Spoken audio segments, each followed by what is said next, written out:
A listener's note.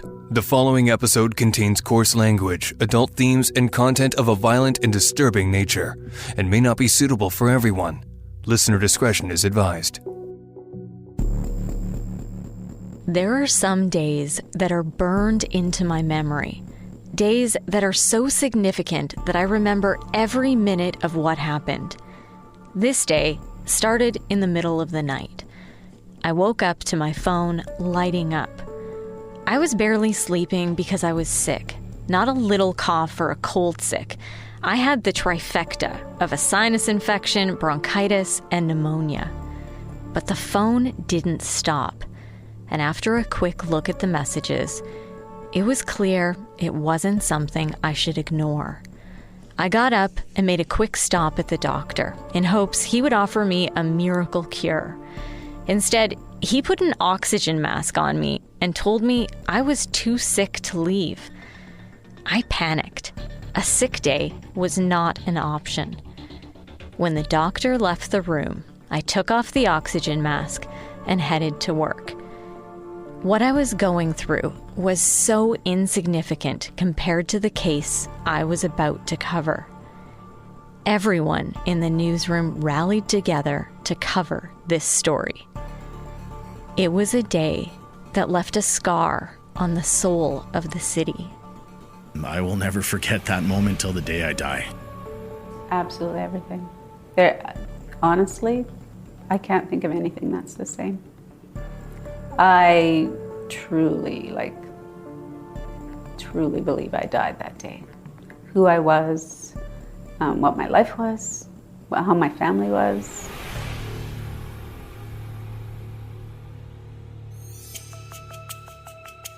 I'm Nancy Hixt, a crime reporter for Global News. Over the next 2 episodes of Crime Beat, I'll take you through one of the worst mass killings I've ever covered and share the story of 5 young people whose loss has left a heartbreaking void that can never be filled. This is the story of the Brentwood 5 massacre.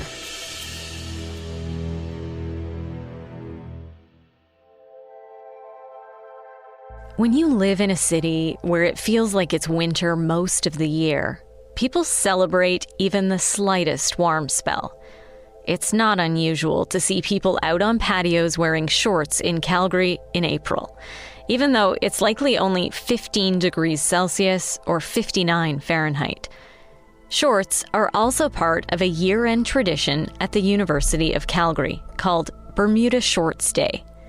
The day is not really about the shorts. It's a year-end party, and there's always a big event at the university, but the parties often spill off campus. On April 14th, 2014, a group of friends decided to have a small get-together at their home near the university campus in the northwest Calgary neighbourhood of Brentwood. 5 young people shared a small gray and blue split-level house on a quiet block on Butler Crescent. The house was a well-known rental for university students that many affectionately called the Butler Mansion. It would be a relatively small get-together. Many of those invited went to junior high or high school together. The rest knew each other from university. It was an amazing group of young people that included an accomplished dancer, an aspiring urban planner, 2 amazingly talented musicians, and a young man who was well on his way to becoming a humanitarian. For the most part, the mood was laid back and relaxed. No one could have predicted how dark things would get and how quickly it all unraveled. Before I take you through what happened that fateful morning, I need to take you back. I want you to get to know the 5 young people who are now lovingly remembered as the Brentwood 5. Lawrence Hong was the oldest among this group and the firstborn son of Lorenzo and Marlene Hong. He's a very social person, a baby. Yeah. He would greet everybody. Strangers, he doesn't choose. he just greet everybody and he'll wave at everybody. Lawrence was 7 when his parents and his younger brother Miles moved to Canada from the Philippines. From a very early age, he expressed an interest in urban design. In elementary school, he enlisted his father's help to build a high-tech bridge out of popsicle sticks. He was giving me specs on what he need to do. Well, I have to help him out, right? So I make sure that he has enough glue and enough popsicle stick to construct, and he was just thinking very long span bridge for his school project. We experimented with quite a few. We throw out a lot of popsicle sticks. It was a trial and error, and when we finished, the bridge was around 20 inches long, and when he presented that to the school, I think he won some kind of award for it. Lawrence poured every ounce of himself into anything and everything he did. That included time for fun. He spent a few all-nighters fulfilling quests on World of Warcraft. Kindness emanated from his very soul. He always took time to make his family and friends feel loved. He had a special shyness about him and preferred to be behind the camera than in front of it. So it wasn't unusual for his friends to say they were snapping a photo while actually sneaking a video. Hi, Lawrence. How are you? Hi, I'm good. Are you good? Do you like having your picture taken? Looks like Asian. Sure it's a picture, not a video? No, it's only one picture. Don't! You're gonna mess up the shot. As Lawrence got older, his passion for urban design and infrastructure grew. He had some time off, and then he went back to school. He took up structural engineering. And he took up power engineering too, but he didn't like it. And then he took up structural engineering at SAIT. And then finished the structural. Then we went to China in 2010. So it was a long holiday where we took them to China and then to Hong Kong. And most of the time we took the transit in Hong Kong, and that's how he appreciated the transit. So when he came back, we didn't even realize that he started switching his course. Because during that time he was studying engineering. He's enrolled in engineering at U of C. Mm-hmm. And I think he switched to... after the trip from Hong Kong, somehow it changes him. Something motivates him to move from general engineering to urban studies. Yeah. Thinking back, he spent a day or 2 days, just the two brothers, taking the transit in and out, in and out, in and out. We were asking, what were you doing the whole day? Going in and out of the MTR or the train in Hong Kong. Because I think he was amazed that you could move so many people in so tight a space very efficiently. Lawrence saw beauty in buildings, bridges, and structures that most people take for granted. He loved to immerse himself however possible, letting his mind wander, dreaming of creating a more innovative future. While in university, he also worked part-time with his mother as a sales assistant for a local home builder. Some might have viewed this as a chore, but not Lawrence. He saw it as an opportunity for growth, and like everything he touched, he put his best foot forward. That was, I guess, the most enjoyable time that I had with him as a grown-up man. And I was able to see him that he had applied what he had studied. And I really had fun remembering those days.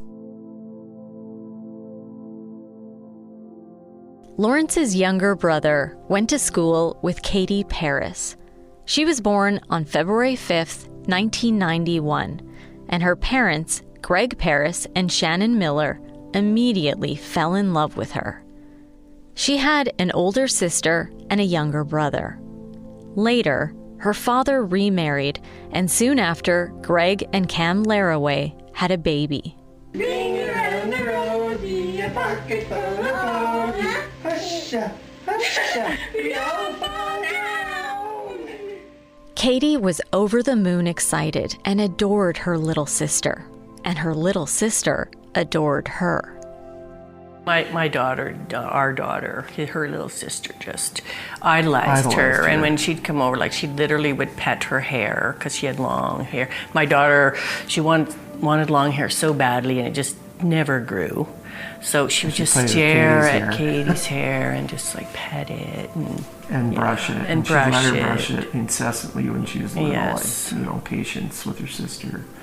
From a very young age, Katie's mom remembers she was strong-willed, feisty.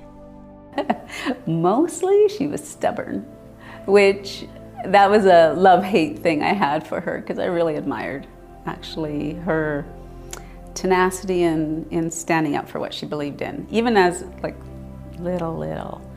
And I know it irritated a lot of people, or a lot of people think that that might be not disrespectful, but you know what I'm saying, kind of not the best thing for a child to be stubborn.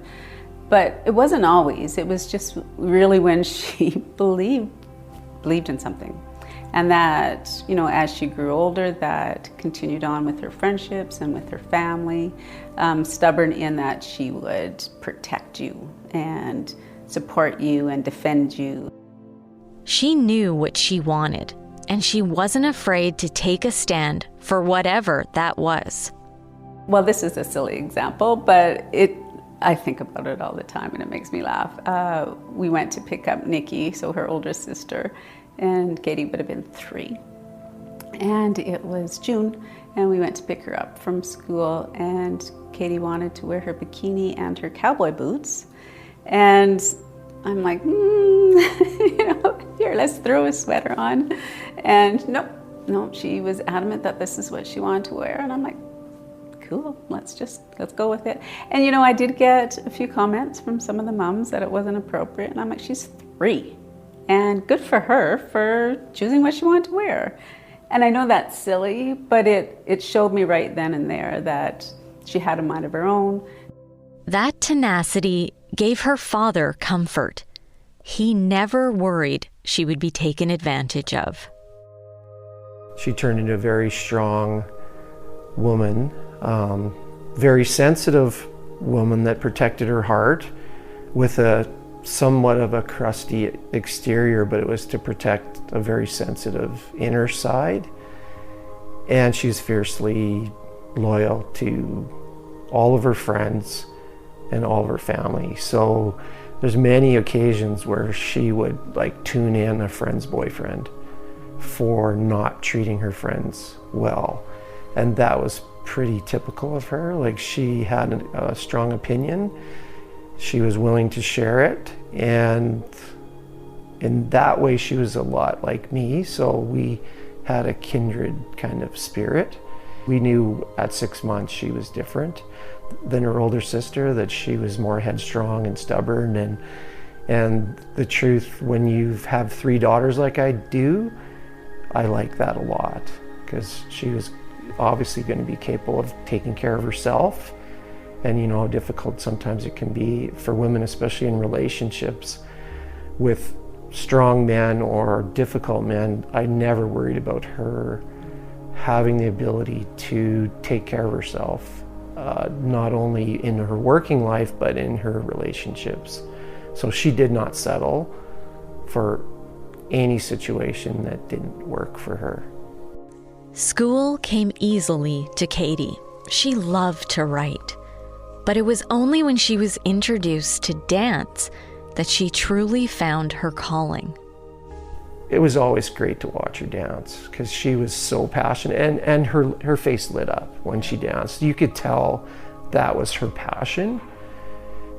And that's where she was headed in her life. She had finally realized at 23 years old, after trying a few different things at school, that being a dance teacher was a great profession, and she was doing it. And the kids were at the school, she was going into schools, and the kids were responding like incredibly to her because she could command a room.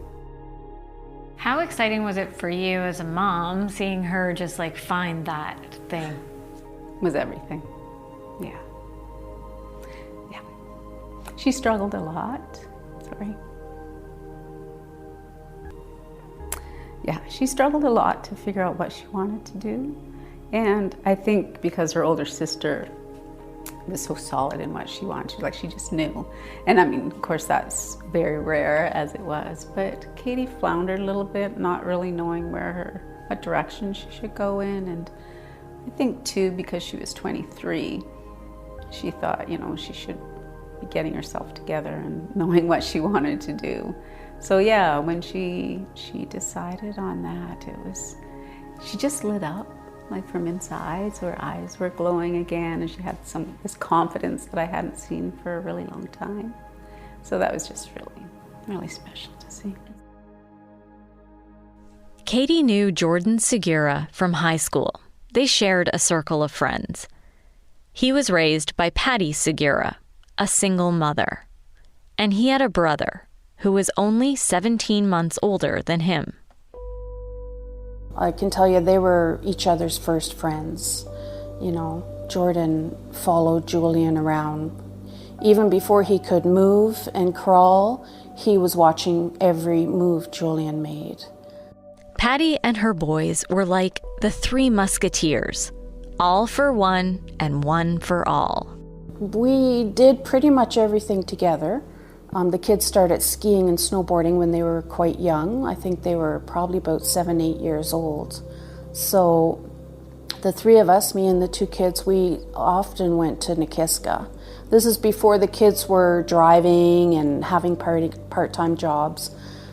Many, many times we went to Nikiska and spent the day there. The kids would snowboard and I would ski, and they were much better than me, so they would have to come and check on me throughout the day, but we had great days. Jordan was outgoing and social, but as much as he loved his friends, he also loved to spend time on his own, playing video games. Well, one weekend, me and Julian went away. Julian went away for school, and I went with him the first time just to help him get set up.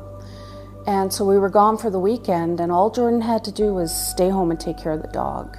So when I got back on Sunday, he had these empty candy wrappers all over the coffee table, and it was quite obvious that he just sat there all weekend and played Xbox. In university, Jordan was taking history and religious studies and ended up interviewing a funeral director for a research paper. He made such a good impression, the funeral home offered him a job. He just fit in so well. He was like the host. He was a limo driver for the families, so he had to go get his license to be able to drive a limo. And he had no problem going to work every day. He loved his job. He would, set up the area for visitation. He'd bake cookies. He'd make coffee and made juice for everybody, and he would be there for them. Doesn't matter what they wanted, he was there for them. He was there to greet them at the door when they arrived. If he was driving the limo, he would drive the family wherever they wanted to go. He spent time with families, just waiting for them if their family member was buried at a cemetery. The funeral would be over, everybody would leave, and if the mom and dad wanted to stay, he would just wait. He was patient. Jordan wanted to be a humanitarian. Empathy and humanity was at the very core of who he was. The funeral home found it to be a major asset. They asked Jordan if he would do a training video for the rest of the staff. So he was supposed to go around and meet with all the religious leaders in Calgary and interview them. and find out their end-of-life ceremonies for their religions. And then he was going to put it all together, and then his work was going to use this as a training video for all of the staff. Because, you know, you don't want to offend anybody when you're doing their end-of-life ceremony. So, like a lot of people said, well, what are you going to do when you're done, you know, because that's not a common thing to do. He wasn't going to be a teacher or a dentist or anything like that. And he said right off the bat, when he graduated from university, he was going to be a consultant for businesses and the government that have officials that travel to other countries around the world. And he was going to explain to them about the other cultures in these countries that they were going to, so that they wouldn't offend the people, you know. So this way, if he taught them, when you go to this country, make sure you do this, and don't do this, you know. So that was his plan for when he got out of university. Josh Hunter was one of Jordan's friends from high school. His parents, Kelly and Barclay Hunter, met when they were just 17, but they both took some time to travel and see the world. I was going sailing in the British Virgin Islands. I asked her to say that part too. come. Well, you can edit that out anyways. And we went sailing, and then decided we were going to, you know, Get married, settle down. And so we just, you know, kind of hit the ground running. Off we went. House, dog, kid, another kid. Josh was the oldest, and he loved spending time with his parents and little sister. He was known for his giant hugs and was always the one to offer comfort by wrapping his arms around his family and friends. Tender soul. Yeah, tender soul, great kid. You know, always just, we lived out in the country, so it was just a lot, you know, great. He had a great life. He lived life to the fullest. It became clear very early on, Josh was born to be a musician. We got him into music very early. I think he was 10 when he started playing drums.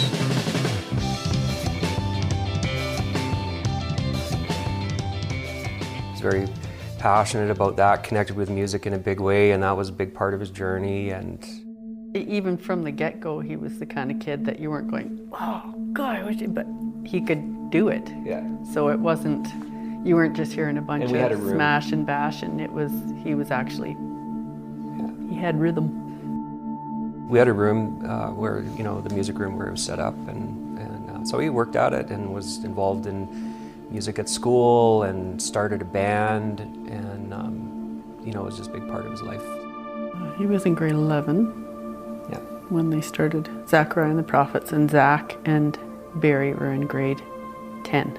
They had a really cool sound. It was different. Yeah, they were kind of like an indie, like Chili Pepper, kind of Black Keys mix, that kind of thing, kind of an indie with some funk, and they always wanted to make sure that people were moving to their music. You know, that it had to have groove, it had to have a good feel, and so that was a big part of it for them. Josh was focused on making it in the music industry. He thought, you know, if he could play music, and he was starting to get ramped up on producing music, and then he could, you know, understand the music business and approach it from that side. So it was really kind of bringing it all together. But, you know, we were pushing him, you know, go to school, get an education, and then you can, you know, fall back on that if you need to, but, you know, keep doing your music as well. He loved to perform and came alive on stage. Even on days when the band wasn't playing, he would find an audience to connect with.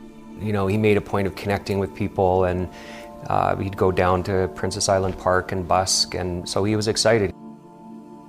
Zachariah Rathwell was one of Josh's closest friends and part of the band. They all felt he had the coolest name, so they became Zachariah and the Prophets. His name was carefully chosen by his parents, Bruce and Rhonda Lee Rathwell. I liked Zach, and I was really cognizant of the fact that names get shortened. And I liked Zachariah, and I liked the sound of it and the flow of it, and I liked the shortened version, Zach.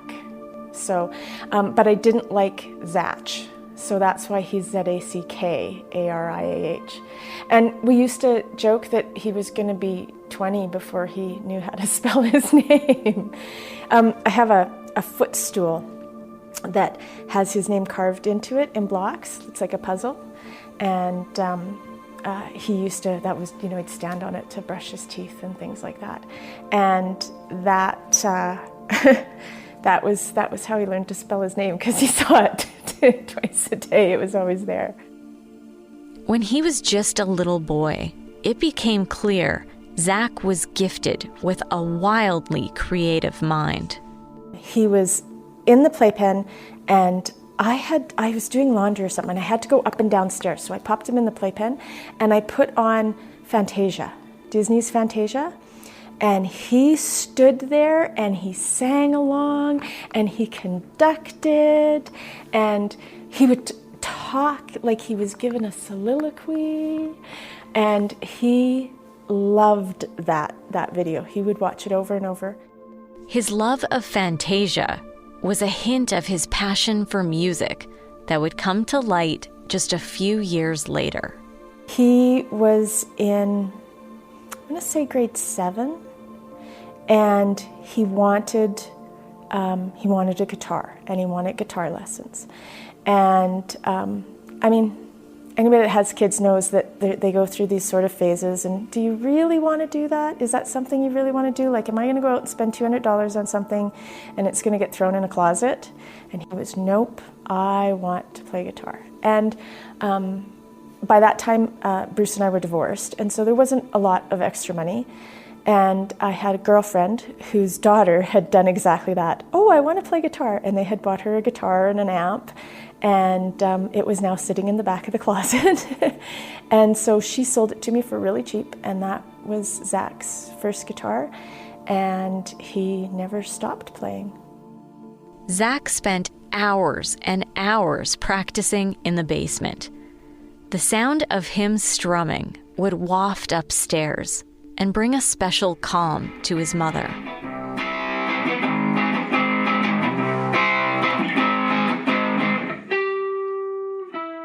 His progress was remarkable, his talent undeniable. He also had a very original voice, so he took on the role of lead vocals.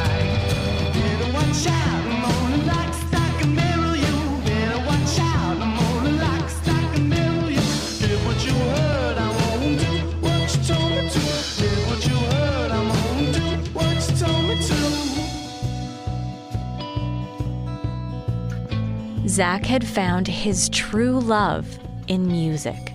He came to me and he said he'd really like to take a year and just work on his music. And I said, okay, well, that's fair. Are you going to go to school, or what do you mean when you say work on your music? And he said, well, I just want to write and play and hang out with musicians. And I'm like, oh, really?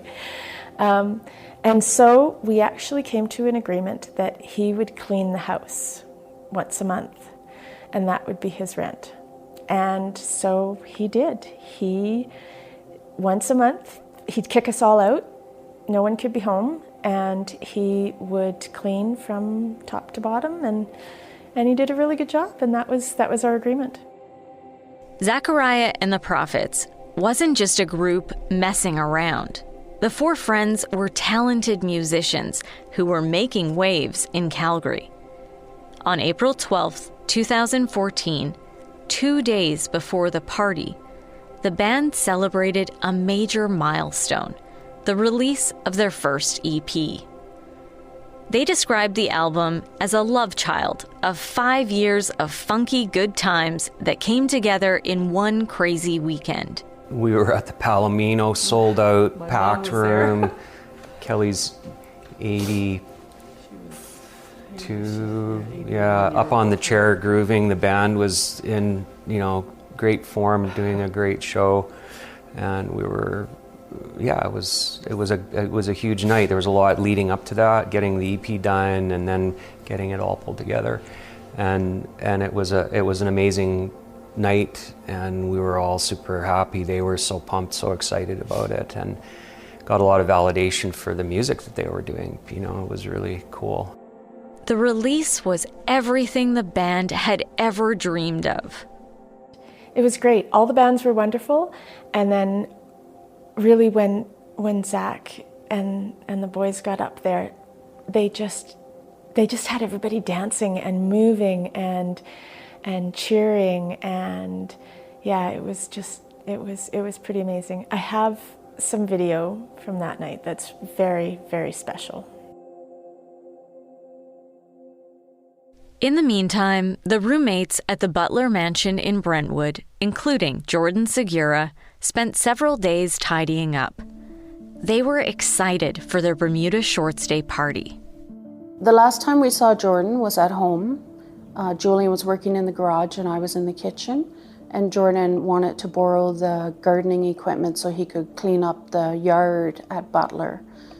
And so he loaded up the little trailer and he was leaving. Like, I was in the kitchen, he walked past behind me and said, "Bye, Mom." And I said, "Make sure you lock up that garden equipment because somebody's going to steal it." And he walked through the garage, said goodbye to Julian, and left. And that was Sunday evening. And then on Monday evening, I sent him a quick text, and about 8. And I knew there was going to be a party at Butler. And I attached a picture of our dog to the text. And I said, "Are you partying, Jordan?" And he replied, "Yes, Max." So that was the last text. And that was the last time we saw Jordan. Katie had planned to go see her high school friends Josh and Zach playing at their EP release party, but she didn't end up making it. Instead, she planned to catch up with them at her friend Jordan's party the following Monday. She didn't go out very much. She was definitely a homebody, and that was one of the reasons why she called, because she was telling me that she was going to go to this party, and I mean, it was with all her friends that she grew up with and went to school with. It wasn't some crazy university party that, you know, anybody and everybody was showing up to. It was just a really great group of kids. Lawrence Hong had been burning the midnight oil, trying to finish his last term paper. We're just inside the house. He will send me a text, "Dad, could you make me coffee?" So I go down and make him coffee. Right. For 2 nights, I definitely will never forget that one. The machine was running overtime. Right, the espresso machine was brewing everything. I never saw our machine works continuously. So he wasn't sleeping for basically 48 hours to finish his term paper. By Monday morning, he was finally done, but he was exhausted. And he didn't think it was safe to drive, being so sleep-deprived. He asked his dad to take him. His mom also went along for the ride. He was like a Greek philosopher. And the way he talked, he treated me as a student. I didn't know. It was a sign that he was matured, and also a sign that all my training, he's going to the next life. Lorenzo loved every second of that drive, and he wanted it to last, so he slowed down. When they finally arrived, Lawrence had to run to get to class on time and was likely unaware of the lasting impact that final discussion would have on his parents.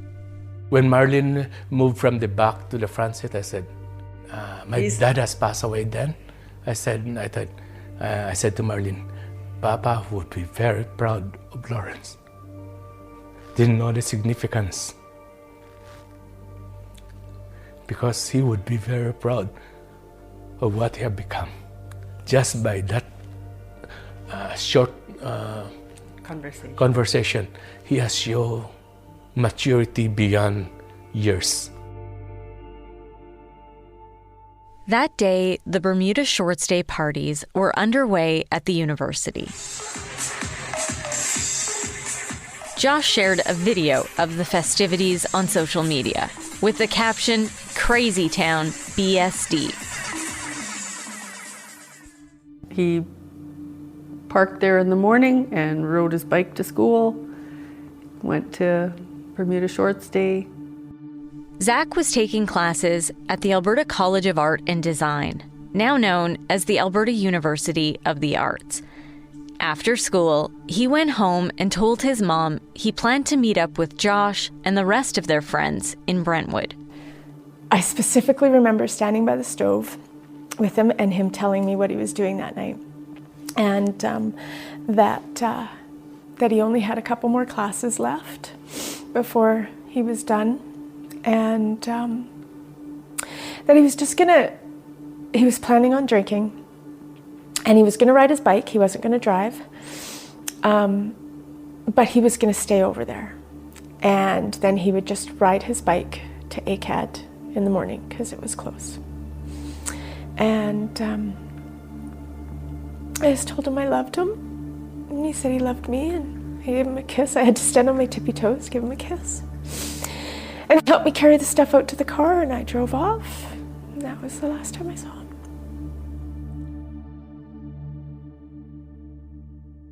The party was pretty chill, just a relaxed get-together, nothing crazy or out of hand.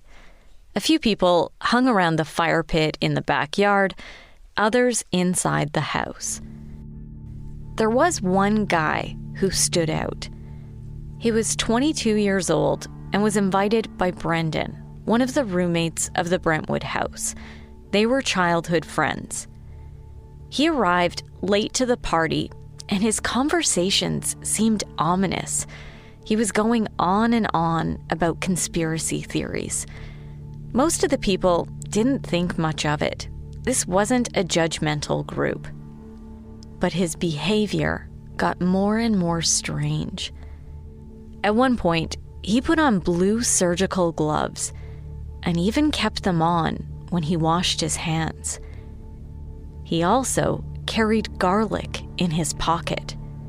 He started talking about things like the blood moon, the apocalypse, and vampires. At around 1 a.m., a group of friends went to a nearby McDonald's to pick up food. In the meantime, Lawrence's lack of sleep caught up to him. He fell asleep on a love seat in the living room. Josh, Katie, and Jordan were all sitting together on a couch across the room. Zach was in the kitchen. What happened next happened quickly and unexpectedly. Matthew, the guy that had been acting strangely all night, suddenly took a large chef's knife from a block in the kitchen. He stabbed Zach 7 times, then went into the living room. There was no warning, no fight, no altercation. He went up to Josh and stabbed him 6 times. Jordan was beside Josh. He was stabbed once. Matthew was a stranger to them, and he was on a rampage. Katie tried to escape. She ran out of the living room, but he quickly caught up to her in the dining room. She was stabbed 4 times. Lawrence was still asleep in the living room when he was stabbed 4 times. In the meantime, despite suffering life-threatening injuries, Josh got up and ran out of the front door of the house. Matthew followed him. At that same time, the group who had gone to pick up fast food returned to hear Katie's screams from inside the house and witnessed Matthew chasing Josh down the street with a kitchen knife in his hand. Brendan, the roommate who invited Matthew, ran after him. Josh was still in a fight for his life and ran back towards the house, where he collapsed on the front lawn. Brendan caught up to Matthew down the street. He was holding the kitchen knife above his head with the blade pointed downward. Brendan grabbed his hand and told him to calm down. Matthew finally handed over the blood-soaked knife and told him it was the night of the long knives, and then took off. And again, Brendan caught up with him. Matthew wiped his bloody hands on Brendan's hands and told him they were blood brothers. He warned his friend not to get in his way or he would be next. Brendan let Matthew go and ran back to check on his other friends. Meanwhile, back at the house, one of the other roommates was in her room. She put headphones on to watch TV and drown out any noise from the party. She was startled by the sound of screaming and yelling. She locked her bedroom door and called 911. She was the first of several calls for help. Then she made her way down the stairs, horrified by what she found. She quickly joined the group of young people trying to provide first aid to the victims. It took first responders just minutes to arrive on scene. Zach, Jordan, and Lawrence were already gone. It's hard to get across just how quickly this all unfolded. When homicide detective Matt DeMarino's phone rang early that morning, he had no idea the magnitude of the case he was about to take charge of. I will never forget that moment till the day I die. He's a veteran, seasoned investigator, and he was shocked by what his staff sergeant told him. Was in bed and asleep.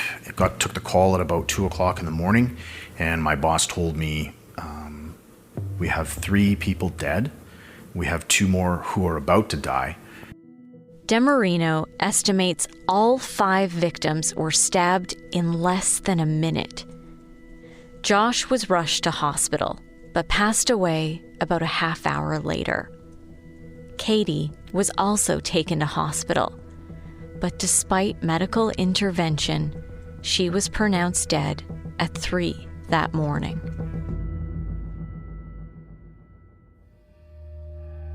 The scene back at the house was frenzied. Almost immediately after the 911 calls were made, Matthew was spotted by police running frantically away from the crime scene, and he quickly moved out of sight. The canine unit was dispatched to the area. He was then spotted jumping out of a dumpster into a nearby alley. Police told him to stop, but he kept running.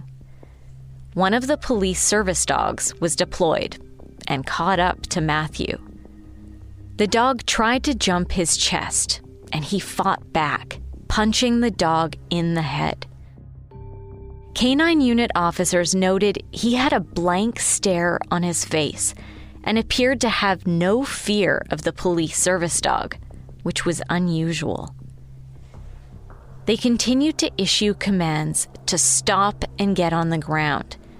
Instead, Matthew ran towards one of the officers and took a swing. The young man's bloody fist brushed up on the officer's forearm. He turned to face another investigator in a boxing stance. That officer punched him in the face and knocked him to the ground as the police service dog bit Matthew's right arm. Officers said he showed no signs of pain, and he continued to fight back as they put him under arrest. Inside his pocket, police found a latex glove, and he had a clove of garlic in his sock. He told the officer it was to keep the vampires away and said he wanted to speak to a lawyer. He was put into an ambulance and told EMS, "I was just trying to kill them before they killed me." We've never seen anything like this, either before or since, thankfully, in Calgary. Police began the arduous process of interviewing the highly traumatized witnesses and uncovered unexpected details of Matthew's behavior leading up to and immediately following the massacre.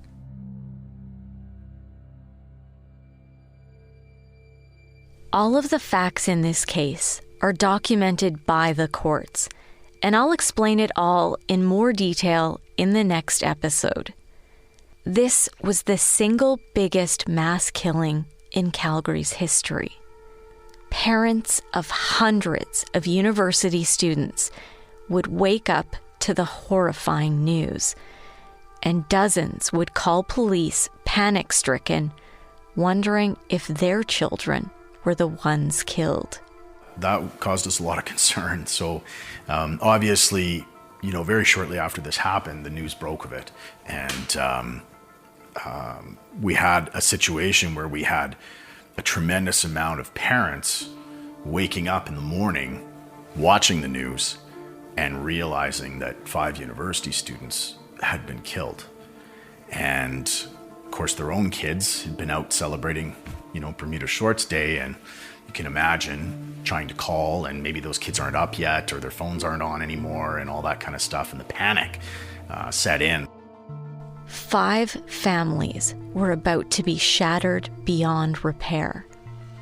News of the deaths of their 5 children, siblings, loved ones has impacted every aspect of their lives, and that pain will never go away.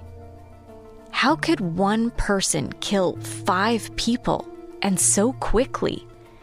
And an even bigger question was why? And why these 5 victims? That's next time on Crime Beat. Thank you so much for listening. If this is the first time you've listened to Crime Beat, please go back and take the time to check out the other stories I've shared. These are all such important cases. And please consider sharing Crime Beat with your friends. I would love to have you give our show a 5-star review on Apple Podcasts or wherever you listen. Crime Beat is written and produced by me, Nancy Hixt, with producer Dila Velasquez. Audio editing and sound design is by Rob Johnston. Special thanks to photographer-editor Danny Lentella for his work on this episode. And thanks to Chris Bassett, the National Director of Content and Editorial Standards for Global News. I also want to thank our production assistant, Ryan Robinson, for his work on this episode. If you have a question about one of the episodes or about crime reporting in general, send them my way. You can send me a message on Twitter at Nancy Hixt, on Facebook at Nancy Hixt Crime Beat, and I'd love to have you join me for added content on Instagram at nancy.hixt. That's nancy.hixt.